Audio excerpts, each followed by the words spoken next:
Hello, everybody. Welcome to the Positive Pessimist Podcast. I'm your host, Tim Gaither. It's Wrestling Wednesday.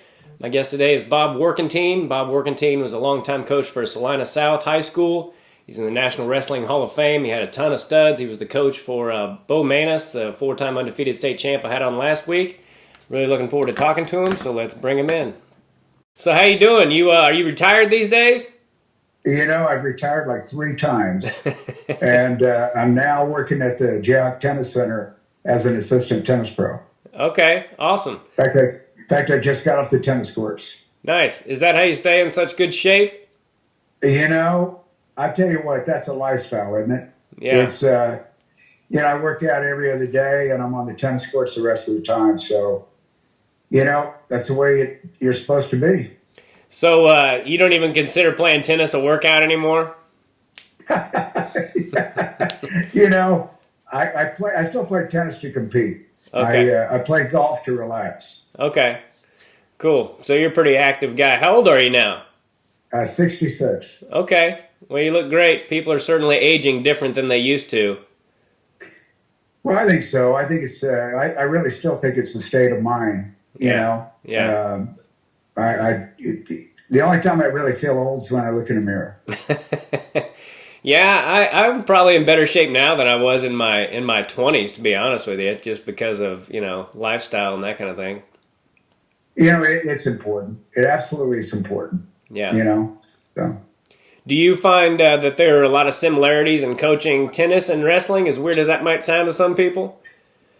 It's an individual team sport. So without a doubt, the clientele's a little different. I don't necessarily yell at the tennis players like I yelled at the wrestlers.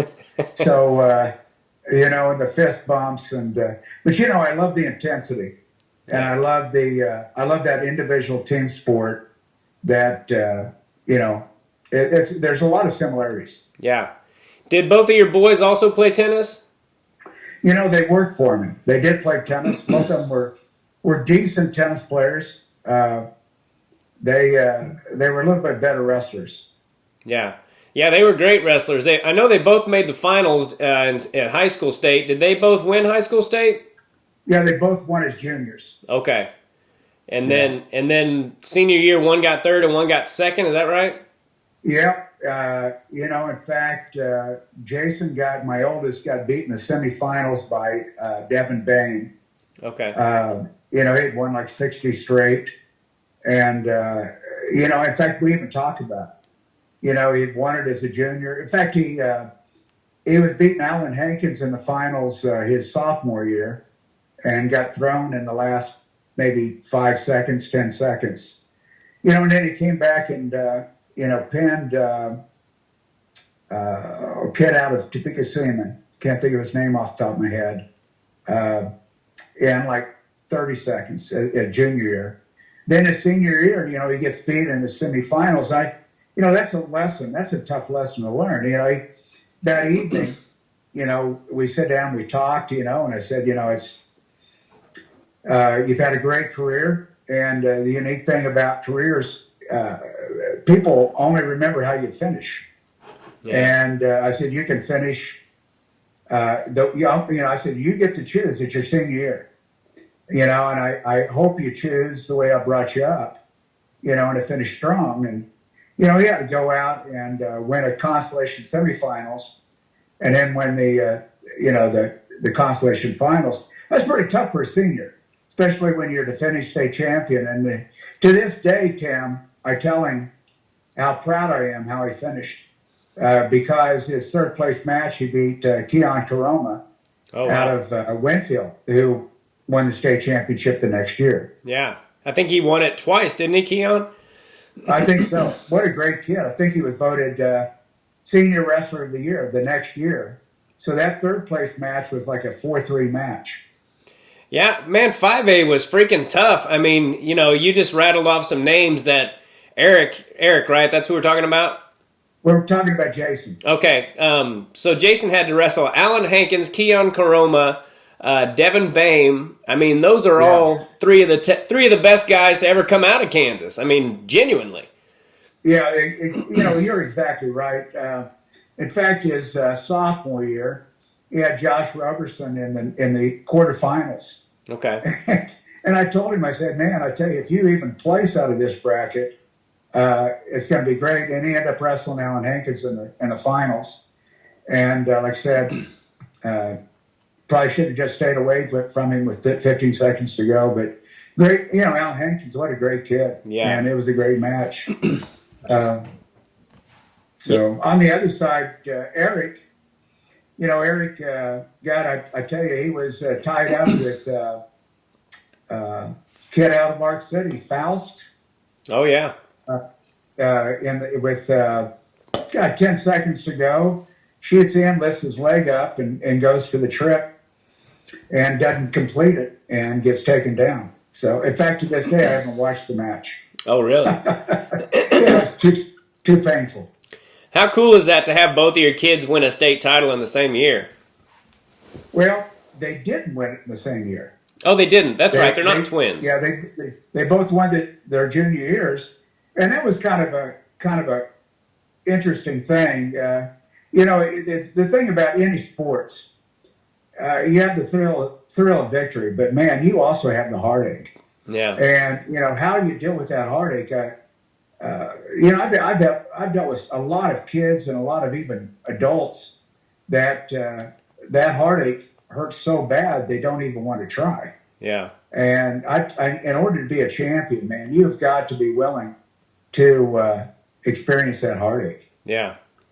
Yeah, it can be really difficult. I remember in 8th grade, I was undefeated going into state and got beaten in the quarterfinals by a guy I'd never lost to him. And I ended up getting third, but I remember not caring. I didn't even, I hate to admit it, but I didn't even care. I had a knee injury and I remember thinking like, well, maybe I won't even be able to wrestle tomorrow. And,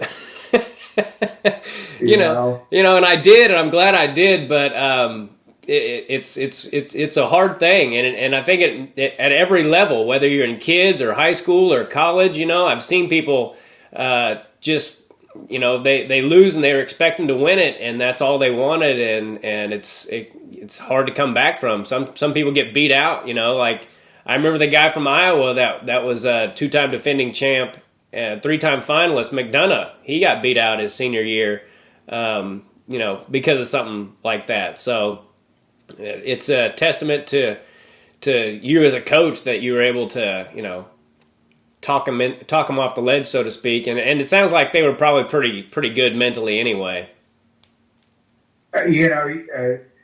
Wrestlers that listen to this will fully identify, and I for all those dads and everybody else, I tell you what, when you hug your son or a wrestler, that thrill of victory, it is freaking amazing. But I tell you what, when you have those heart-to-heart talks after a tough loss. Now that both my sons are in their 40s and I'm 66, those are pretty cool moments. You don't think of cool moments maybe in the time, but man, it's interesting. It's a character building without a doubt. Yeah, is it harder to coach your own kids, or do you try to compartmentalize it, or how's that work? I tell you, that's a crazy story. But I remember walking into Salina South High School. One of the teachers came up and wanted to talk to me about one of my sons. And I said, right now, I am Coach Warkentine. I am getting ready to coach my wrestlers. If you want to talk to me about my son, let's schedule a time, or you can call me at home. Some people might not like that conversation. But that's the way I did. And I tell you, one other thing we did, we never talked wrestling at the house. And I tell you, this is so important. Wrestling is such an intense sport that I demanded a lot. And, I did. I just, you don't turn on and turn off excellence. Yeah. You either have it, you demand, and I guarantee you, that's a character flaw in the tough moments. If you screwed around the classroom, you screwed around the hallway, those things will resurface. They really will. Yeah. And but anyway, we never talked wrestling at home. Jason got on the computer. Eric played the piano or saxophone or drew pictures. Kids need a safe place to go. They need a place to escape the stress. Yeah. And we just would not bring it home. And I tell you what I just said is so important for all the wrestling families out there. Don't bring it home. Yeah, I think that's a great idea. Sorry to interrupt you.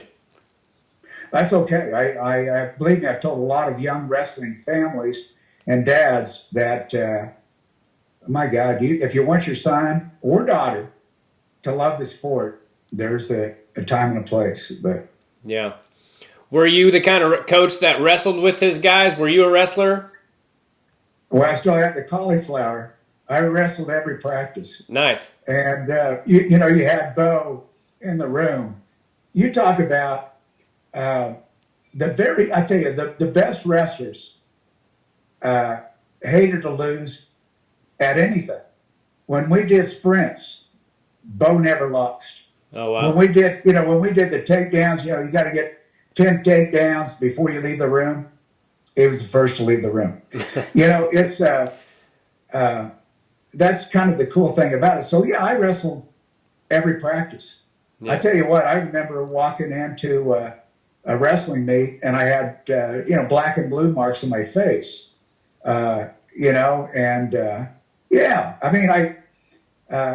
then back with Bo, I would wait till the end of practice when he was really tired. He still hated to get taken down. How was your own career then? Did you wrestle in college and all that? Oh, not at all. I wrestled late in high school just to stay in shape for other sports, football, baseball, and tennis. And so wrestling was probably my weakest sport. And I learned. I mean, it's one of the sports where I learned as an assistant coach at Goddard. And then I got thrown right in as a head coach at Salina Central in 1980. Okay. And I did. And I learned the sport, and I absolutely love it. It's quite a fraternity. I for some reason I thought you were the head coach. I thought it was Salina South that you guys went to. I did. Oh, you were okay. Yep, I started at Goddard, then went to Salina Central, and then I finished at Salina South. Okay, good. I said that in the intro that you were the head coach from Salina South, so I'm glad I didn't screw that up. No, you're right on. Okay. In fact, our wrestling room, Tim, was behind a curtain. Okay. And we did not have much room. And I tell you, that was the rule, is our room was so horrible. And we produced, what a great program. Yeah. But our room was so horrible, I told the kids, this is home. The only person that's allowed to talk smack about home is me. Don't be talking smack about home. Yeah. And you talk about Tim being creative. We would have the lightweights come in right after school, and then our middle heavyweights would come in later in the day, and then we'd have a study hall, for the upper kids, because we just didn't have the room. Yeah. To do it. And what's funny is that basketball practice would be going in this big, a basketball team wasn't that good, and yet they get this whole frickin' gymnasium, and we get this one end of the gymnasium behind a curtain. Yeah. And yet we were number one in the state. Yeah. And so what was fun is when a basketball would roll under the curtain, we would want the basketball players to come in and get the ball, and then we would hurt them. Yeah. How many team titles did you guys win? We never won a team title in wrestling. Okay. We got second twice. We got third twice. We won numerous regional championships.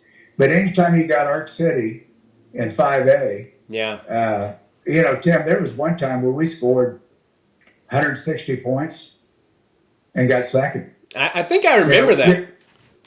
Yeah, it's tough. I mean, when you've got, there was one year we had 4 state champions and maybe 2 or 3. In fact, there was one year we had 10 kids place. Oh, wow. 10 kids place and get second. Man. Yeah. That Arc City. I hate them. And a couple of those guys will be listening. I tell you, I have so much respect for Wayne Jackson. He became a very dear personal friend, and the entire Arc City wrestling program was a model of excellence for those years. Yeah, I had Wayne Jackson on here, and I really enjoyed talking to him. You'll have to check out one of those podcasts with I will. the one with Wayne. It was really enjoyable. It was great for me to talk about Justin Ware because when I was a kid, I talk about Justin Ware all the time. People probably think I have like some kind of obsession with him, but I kind of did when I was a kid, because he was not only good, but he just beat the crap out of everyone. Like, it was like you had a lot of good kids in Kansas, and you had them right here, and then Justin Ware was up here. He could just maul everybody. Well, absolutely. In fact, do you remember Dwayne Miller? I don't. Oh, my God. Legendary caping coach. And I remember we were talking one time, and I don't know if Wayne even talked about it. That Wayne really sat in the chair. Wayne hardly said a word in that chair. And the discussion is, hey, listen, if I have to say a lot in that chair, I didn't do my job in the wrestling room, in the practice room. Those are good, those are great stories. Those are, when you're hanging around, you're picking the brain of other great wrestling coaches, and it's fun stuff. Yeah. I've had a few coaches on here, and every time that I ask them who their best wrestler was, they never want to answer it because they don't want to hurt anybody's feelings. But is it safe to say that Bo Menace was the best wrestler you ever had? Well, of course. Yeah. 4 times undefeated, never taken down. Yeah. And I listened to the podcast, and you're right. I knew he was really good coming in. And after his sophomore year, when I did the stats, I did the stats after his freshman year and really didn't give it a lot of thought. And, and then after his sophomore year, the conversation, which, it gets kind of, you kind of lose the memories a little bit. But after his sophomore year, I went up to him and I said, Bo, you realize you haven't been taken down in 2 years. And he says, oh, yeah, coach, I know. You talk about a humble, incredible, all I did with Bo is drove the bus. That kid, people don't know it. I don't know if you know, his senior year, he strained an ACL. He did what?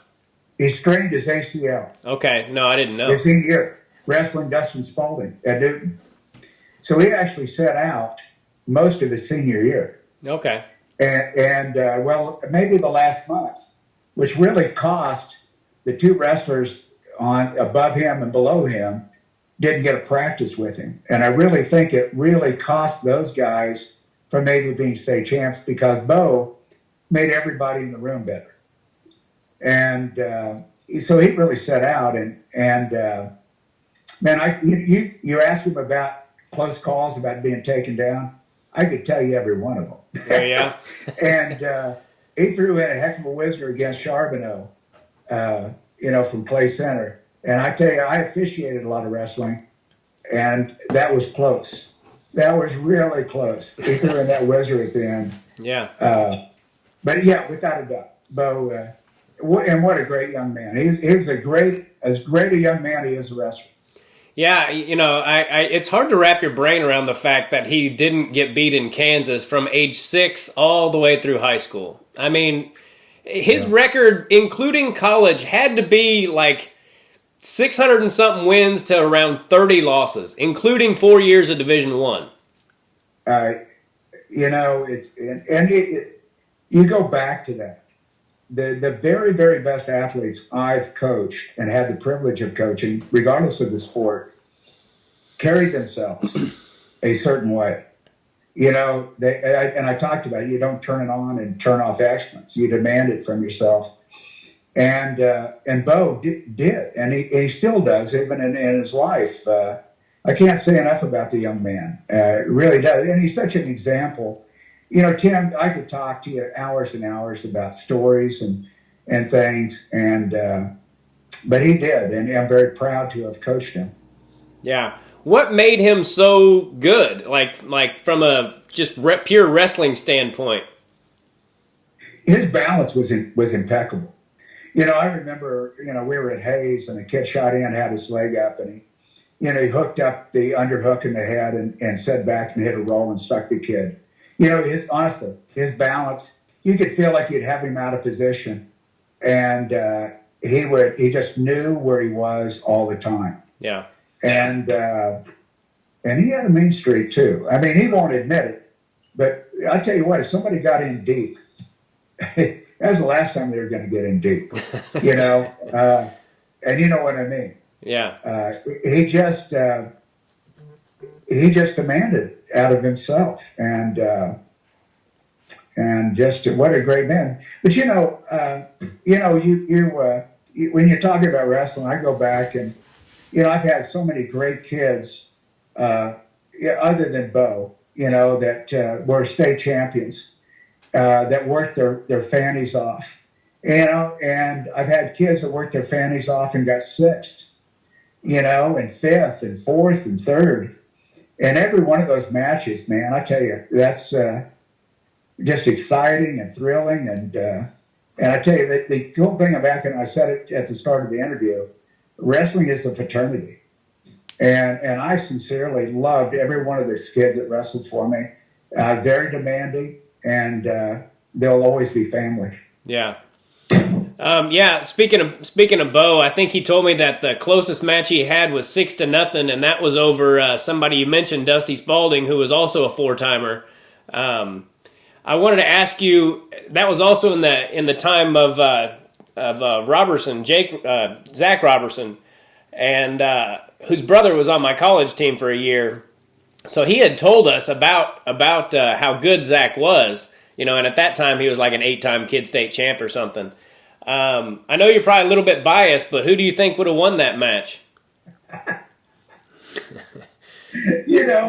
The Roberson family, what a nice family. Yeah. And, we ought to have a pay-per-view. I don't know where Zach is now.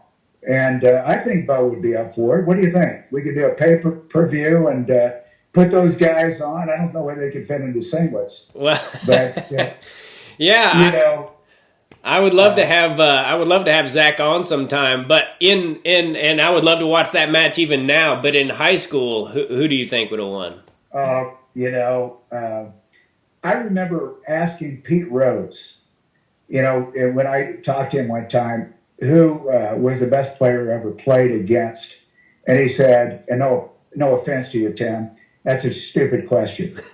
And that's the way that I'm going to reply to your question. If you think that I'm going to choose anybody other than Bo, you're out of your mind. And I watched that. Yeah. And I'm telling you right now, it would have been one hell of a match. Yeah. And it would have been sad to see either one of those guys lose. Yeah. So I'm glad it never happened. Yeah. Yeah, it's kind of nice that it didn't happen, and so they could both have 4-time undefeated careers and all that. But it is fun to think about that kind of stuff. And could there have been a bigger match in the history of Kansas wrestling than Bo Maness versus Zach Robertson? Wouldn't that have been incredible? Yeah. And I wasn't around Zach a lot, so I can't to attest to his character. But I guarantee you. If he was anything like Bo off the mat, that would even have made it just even more special. Because not only do you have two great wrestlers, 2 undefeated careers, but you have 2 outstanding young men. Yeah. And by the way, I remember one of my wrestlers, Chad Collins. He what a stud his senior year. He couldn't make our team as a junior, so he wrestled heavyweight. Oh wow! And he almost made the finals because we had Sean Schumann, the state champion at 81, and Augustine, and anyway, he couldn't make the lineup, so he had to go up to heavyweight, and so he ends up getting, I think, 5th as a heavyweight. He weighed about 170 pounds. Then his senior year, he pins his kid in the finals in about 20 seconds. Well, he applies for a job out in western Kansas. He told me the story. He applied for a job out in western Kansas, and the guy says, "Did you ever wrestle?" He said, "Oh yeah, I wrestled for Coach Warkentine at Salina South." He said, "You have a job." you know, uh, it's just that's pretty cool stuff. Yeah, yeah. That. Yeah, I remember Schumann. I think I may have wrestled Augustine in kids. I can't remember for sure, but I definitely remember Schumann. He used to wrestle a guy named Dan Irwin, who was undefeated my senior year as well on my team, and they had some pretty good matches in kids. And talk about a moose! That guy was freaking. I never saw him up close, but from the stands, I was like, that kid looks pretty damn strong. Well, and I wrestled him in a ring. You talk and two-time state champion. Went on to Missouri, wrestled with Missouri, and the thing that really kind of separated Sean Schumann from a lot of those kids, Sean was a gifted student. This kid was brilliant. Okay. In fact, he used to wrestle this Collins. Both those guys were state champs same year, and Schumann would antagonize him. I actually hired an assistant coach to break up the fights in the practice room. Oh yeah. I tell you, you're bringing back a lot of great memories, man. It really just I miss the sport, and I think that's why I went from coaching into officiating, is just to stay in the sport and to enjoy it, and so it's great stuff. Yeah, that's got to be is that nerve-wracking officiating? Actually, it's awesome. It really, you zone in, especially when you've got two state champions going at it with each other. And, Tim, you're around the sport long enough, you see the move coming before it happens. Yeah. You really do. So the good officials, they're already in position because they see the move. And they see it all coming. And I tell you, probably the craziest match I ever officiated was Clay Center versus Abilene duel. And it was in Clay Center. And number 1 and number 2 in 4A. The place was packed. You talk the way wrestling should be. Yeah. The gymnasium, you couldn't get a seat. And you talk about, I'm the only official out there. I didn't have an assistant. Yeah. And people know who I am. They know where I live. So I better not screw up. Yeah. And we're talking about shotguns and stuff like this. Yeah. So, and the duel ended in a tie. They tied. So, oh my gosh, she was doing the announcing at Clay Center. Grader was announcing. I remember that. Yeah, I love the guy. He's since passed away, and I just missed the guy. And I said, "Oh no!" And I went up to him. He's over the microphone. People are leaving. I said, "The Activity Association just adopted a tie-breaking rule. It went down to near falls and tacks and falls, and so people get back in their seats, and I've got to go through the rule book, and we've got to go through all the matches to figure out what team actually won the duel. And Clay Center, praise Jesus, won the duel because I had to get the heck out of Clay Center. Yeah. Yeah, try explaining that to all those rabid fans. Oh, you lost because, oh my gosh, I tell you what, I they didn't even know what car I drove.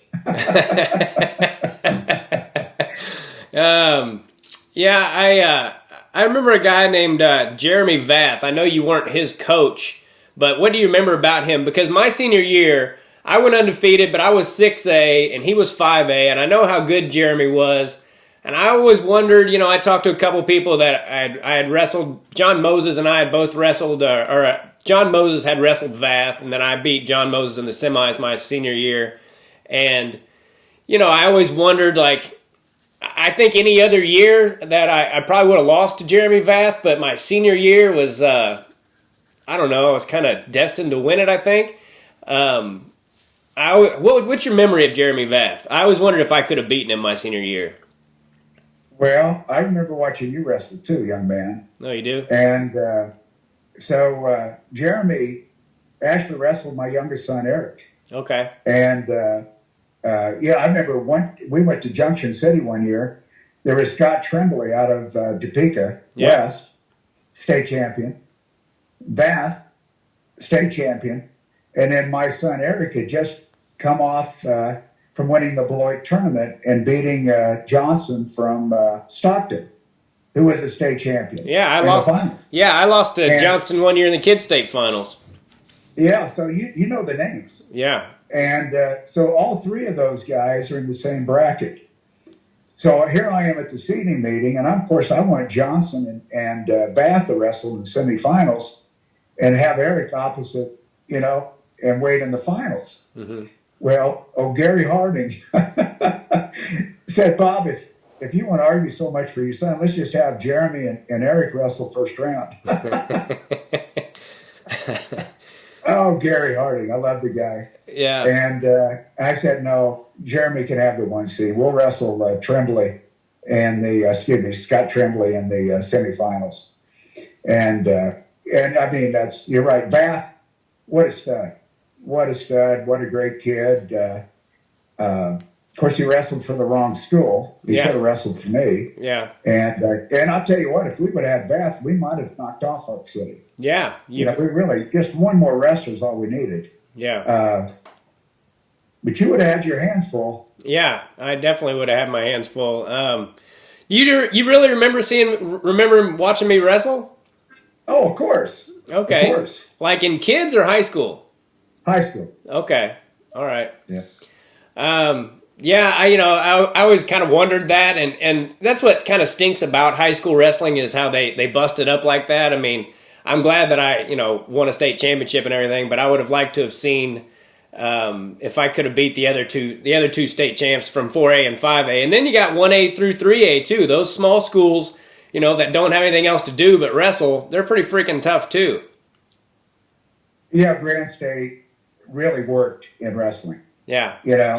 It really did. And if if the other sports want to scream and cry about it, it's just not, apples to apples. In wrestling, it's mano a mano. And it does work. I don't care if you're from Stockton or Leoti or, Wichita Northwest. You're a kid and you weigh a certain amount. And so it works in the sport of wrestling. And, you remember, Tim, the Kansas Coliseum. Oh, yeah. How the 6A was down on the south end and 4A was down on the north end and 5A was in the middle. And you talk about great for coaching. I would walk around, when my kids weren't on the mat, and I would watch great matches. And, and then when you officiate, 6A was loud. 5A was loud. 4A was insane. Insane. Yeah. And you would go down to those three mats in the corner, and you better have your crap together as an official. I lost you. Can you still? Yeah. Can you hear me? I got you. Okay, cool. Yeah. I'm actually on my wife's phone, so she's getting all kinds of calls coming in. So okay. Yeah, I imagine as an official that would have been pretty hard to deal with sometimes. No, it's not hard to deal with. Okay. It was exciting. You're adrenaline. It's just insane. And you're not doing that stuff. You're not officiating at the state level if you're not have some of that adrenaline pumping. Yeah. I tell you, you don't shy away from competition. Yeah. In fact, the best officials want to officiate the two, undefeated kids. Yeah, I tell you, I remember at the Newton tournament, here it is like at 10 o'clock at night, and I've got two defending state champions, at 89 or 215 going at each other, and I've been officiating all day, and I still get an adrenaline rush. Yeah, I bet. And you owe it to those kids. Every official out there, you owe it to bring your A game. Because those kids are going to bring their A game. Was there ever a call that you felt like you blew, like after the tournament? You're asking me some crazy questions. Of course. In fact, I tell you what, we were at the state tournament 4A, and I tell you, I don't, you try your best. I didn't see this move coming. I did not see it coming. All of a sudden, the kid's on his back. I don't know whether I even have frickin' control. Finally, I award control. Then he's off his back. Then they go out of bounds. Do I have back points or don't I? Well, I don't have back points till I have control. And so the coach, who was a good friend, called me up to the table, which I deserved. I deserved an asterisk. And he said, Bob, don't we get 2 at least? And I said, if I give you 2, then that guy over there is going to come over and rip me. And I said, I did my best. And I said, I only awarded points till I saw control. And I said, I missed it. And I prayed to Jesus, your kid wins. And he said, anything else? I never skirted. I hope I was always honest. Yeah. And I was honest. If I blew a call, I told the coach, man, I just blew that one. I'm sorry. Yeah. But I tried awfully hard. Yeah. And it did everything I did. And I loved it. The camaraderie that I had with the coaches to begin with, and then the camaraderie that I developed with all the officials, just loved it. I loved everything that I did. And I owe an awful lot to the sport of wrestling. Yeah. Besides Bo Manis and Zach Robertson, let's just throw those 2 out. Besides those 2 guys, who's the best Kansas wrestler you think you ever saw? Well, Justin Ware. Okay. Timor Terry. I remember little Timor Terry riding in my van. He's from McPherson, going to some of the kids' tournaments. And I think both my sons were pretty nice wrestlers. Of course, Brian Hill, went on to wrestle at Oklahoma. Jeremy Bath, what a stud. Boy, you're picking my brain here. Where's that? The Boyles out of Norton. Okay. Oh, gosh. That's kind of sad because there's some great kids out there that I don't remember, and I apologize because I've seen some really, really great wrestlers over the years that I just was so impressed with. Yeah. And so I apologize. I tell you, a match that you don't remember. How old are you, Tim? 40. I'll be 46 at the end of this month. Well, I tell you, one year I had at Salina Central, I had a kid named Bill Cox. Okay. 6'8", 285 pounds, 300 pounds. Back then, you didn't have a weight limit, Mm-hmm. He wrestled Les Miller from Arc City in the finals. Okay. And Les Miller, 6'7". Wow. Yeah, in the finals. Probably the greatest heavyweight finals I've ever seen. And the kid from Arc City won 5-3. That was at Newton in 1983 or 1984. Yeah. But there's. I wish I had the book in front of me and I could list some kids that I've seen over the years that were great wrestlers. I do remember a Bells kid that was like 600 pounds that wrestled in Emporia, and I had this little white heavyweight. Do you ever remember Chris Bales? No. You probably don't. No, he's way before your time. And I told my little white heavyweight, I said, whatever you do not hook up with him. About 10 seconds later, Bales is on top of him.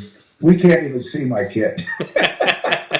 He got smashed. I think Bales was probably 340, maybe. Yeah. My kid was probably 200 at the best. Yeah. I think it's a shame that they took that they made it limited. What is it, 275 now? Because they took the sport away from the biggest guys. Some guys are bigger than that. I agree with you. I do agree with you. They added the 215, and I think the weight limit is 285. Yeah. And that's wrong. That is wrong. I mean, what is that 300-pound kid doing? He needs to be out there and he needs to be wrestling. And I tell you, kids are bigger, faster, stronger now. Yeah. So they need to rethink that upper weight category. They really do. Yeah, I agree with that. And I also wish at the Olympic level that they wouldn't have taken away the 105 and 114 because, some guys are just little and they can't wrestle at, they took the sport away from the smallest guy and they took it away from the biggest guy. And it's supposed to be a sport for everybody. So I just think that's kind of a shame. Yeah, I agree with you. And you can go back to Bo when he was a freshman. He wrestled.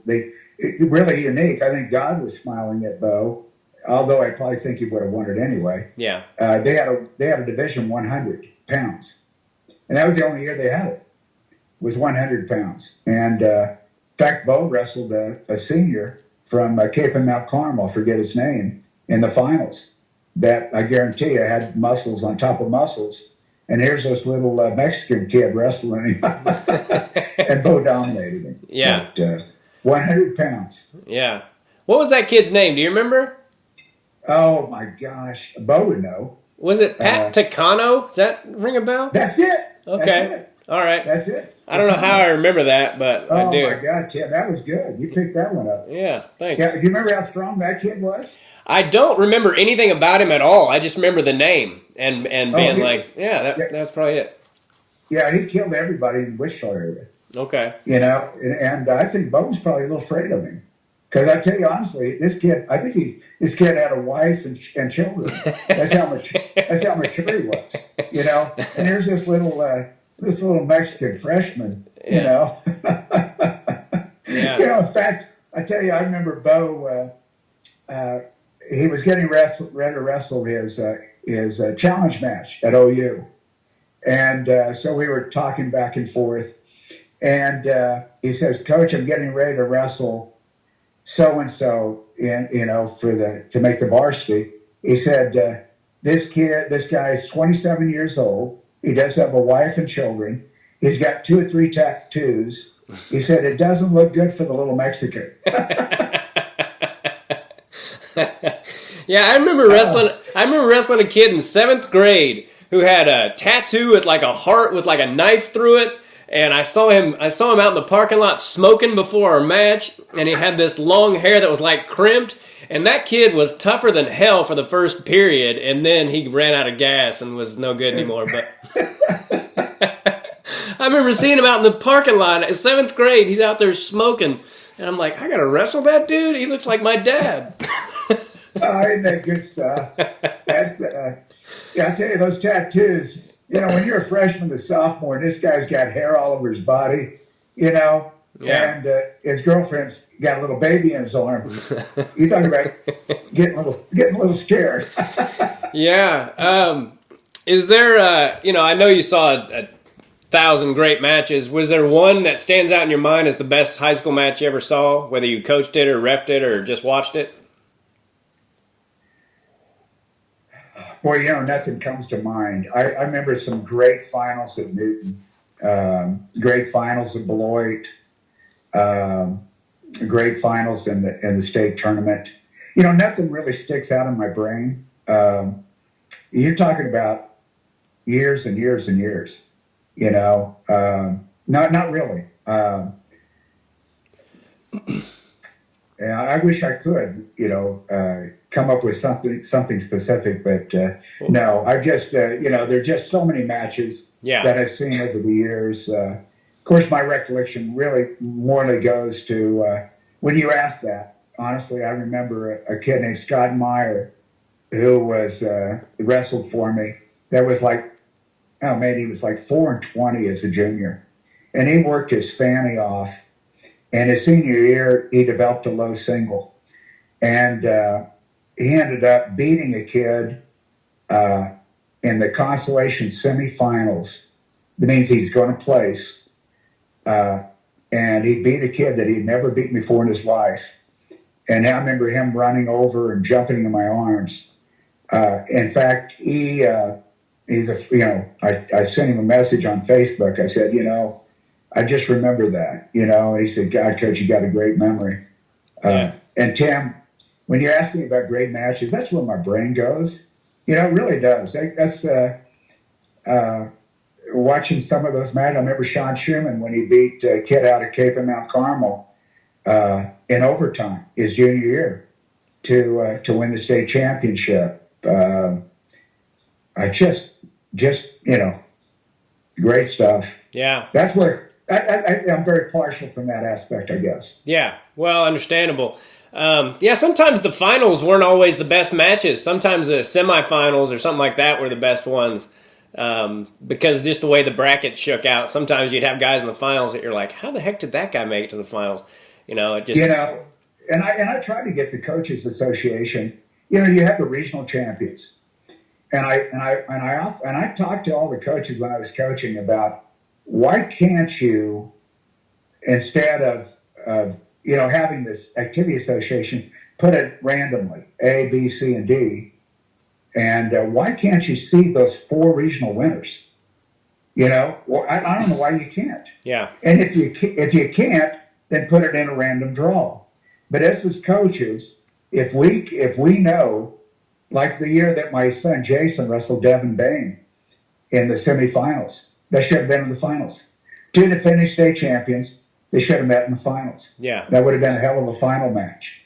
But it happened to be a semifinal match. And for this day, in talking to you, Tim, I don't understand that. I don't understand why you cannot, if you have, and these coaches, everybody knows who's the best wrestler, who the best 2 wrestlers are. And the other coaches simply don't want to be on that side of the bracket. Well, that's not fair. Yeah. I think for the majority, who the best 2 wrestlers are, and they need to be separated. Yeah. Can you point to? I mean, I don't even know if you want to say, but do you think that you had? What do you think your best team was? Well, the year that we placed 10 wrestlers, Okay. I think it was 94, 95. We won every tournament we went to, every tournament. We won the league. We beat Manhattan. You talk about a great I-70 league when you've got Lee Woodford at Manhattan and you've got Bob Lastard at Junction City, and you've got Gary Harding coaching at Salina Central. I think so we won everything, and we go to state. We're ranked number 1 going into state. Which I even told the media that's pretty stupid when Arc City has won several state championships. So, and I remember walking around the Coliseum that Arc City won every match they needed to win, and they won in the last couple of seconds. And I think we lost we still got second to Arc City. Yeah. But we got fifths and they got thirds. Yeah. And but we were. So I mean, yeah, probably 9. It's right in that period of time. But Tim, I also I had some really great teams. Even the last year I coached, we got 5th in the state. We finished a point and a half out of 3rd. Wow. And we won one match here, one match there. There was one year we got 3rd that we actually had a horrible first day. And we came back, and I don't know whether we lost a match on the second day. Huh. It was, that was great stuff. Great stuff. Yeah, you had some amazing teams. I remember, because I was always a fan, even when I was wrestling, of just great wrestling, and I would notice that. I'm like, man, Salina South is freaking great. They just have Arc City in there, and that's why they don't win team titles. But you would have won it any other year, with any other, in any other division. I mean, you guys had some great teams, and always a lot of guys in the finals, and it was cool to watch. What do you miss most about coaching wrestling? Well, of course, the relationships with the kids. Look at what Billy Johnson did at Norton. You talk about, iconic figures in the sport. Billy and I were talking one time about exactly that. Winning state championships, winning league, winning regionals. But boy, when you've got a man like 47 years old, 50 years old, calling you coach, you know, that's the greatest title anybody could ever have is coach. Yeah. And that's what I miss. I miss those relationships and building those relationships with those athletes that you truly love. Yeah. You know, and you know that they would go through a wall. I mean, people talk about, hey, you'll go through a brick wall. Frickin' wrestlers will go through a frickin' wall for their coach. Yeah. You know that, Tim. Yeah. Yeah, my high school coach, Bill Leonard, who's passed away, he's been gone for probably 15 years now at least. You know, we didn't always have the most talented guys, or the guys with a lot of experience, but we did not want to disappoint that man. We were like scared of him. You know, he was an intimidating dude, and if you didn't, you know, he would call stalling on us. I mean, during the match, he'd be like, "Stalling West, you stalling out there." You know, I mean, he would call you for it, and you're like, "Damn it, coach, you're supposed to be helping."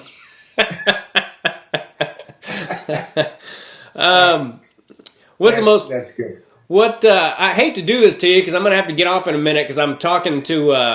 I had plenty of time, and then I had so much trouble getting the Zoom thing going. I'm talking to Bill Kinnison, who is Sam Kinnison's brother. Do you remember that comedian? Oh, sure, absolutely. Yeah. I'm talking to his brother here, and I'm supposed to talk to him in 15 minutes. So I'm going to have to get off here. I would love to have you on again because there's a lot of questions I didn't get to, and I love talking about wrestling, especially to people who saw a lot of the same wrestling I did, and even before, you know, I was around, because I'm a total nerd about that stuff. Like, I just love hearing who beat who and by how much, and that's good stuff. Yeah, man. Well, I'd love to come back on. Okay. I tell you, I love talking about wrestling, and there's a lot of people I want to talk about. Yeah, absolutely. And I would love to hear some more Bo Manus stories and just that bracket you were talking about with Warkentine and Corey Johnston and Scott Tremblay. And who ended up winning that bracket? Well, Jeremy Bath won. Oh, you mean at Junction City? Yeah. Jeremy Bath. Okay, nice. So that had to have been Tremblay's, what, junior year? I think so. Okay. I think so. Yeah. Because I know he went undefeated his senior year, and man, he wrestled one of our guys who was really tough but wasn't a great wrestler, and he was like putting in a half with his leg, and yeah, I tell you, yeah, there's just, you're right. Like you said, I could tell you Bob Coon stories out at Hayes. Okay. I mean, a guy that's passed away that's in the Hall of Fame, and Gary Hardy stories. I could, there's just so many great wrestlers out there and great coaches and great stories. So we'll have to do it again, Tim. You mentioned, real quick though, Coon. Was there a kid named Matt Coon that was really good? Yeah, it was his son. Okay. It was a heavyweight. Okay. Yeah, Bob, the legendary coach out at Hayes. They have the Bob Coon Classic.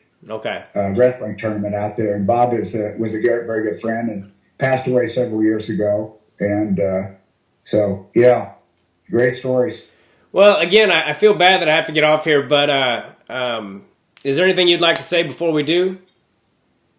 How much I appreciated this, and how much I was looking forward to it, and all those wrestling families out there. We all love you, and it's a fraternity that you will be a part of the rest of your life. Gosh dang it. There's so many questions I have for you, and I have to ask you this. I want my son to wrestle, but he's only 2, and I obviously don't want to pressure him into it. Wrestling is not for everyone, but how would you advise me to get him into it without, like, forcing him into it? You trick them. We would buy our sons ice cream after the wrestling practices. Okay. We would, you just try to make it as much fun as humanly possible. And I would encourage you to have somebody else coach them in the little leagues. I remember watching a video of myself at a kids federation match, and I was a freaking idiot. You know, you need to distance yourself and be a dad. Okay. You know, let somebody else coach them. And then if you have, coach them a little bit, show them some takedowns, some high crotches or whatever. But don't physically coach until you get to high school. Okay. Let somebody else mentor. You be a dad, and don't talk wrestling in the home, and have it as a place. And I'll tell you another story another time. That's a really great story that I had with one of my sons. Okay, I would love to hear it. And again, I can't apologize enough for having to get off here earlier than I would have liked to. The one thing I do have to watch out for with my kid, I had a great headlock, and I have to keep myself from teaching him that, especially when he's young, because then that's all he'll want to do. Isn't that something? I remember the very first Federation tournament I went to. Both my sons lasted probably 10 seconds total in 2 matches because they got thrown in headlocks. Yeah. so, if you want your son to be a stud as a 5-year-old, teach him a headlock. Yeah. But you're right. If you want him to be a stud as a 10-year-old, he needs to have a low single or high crotch. Yeah.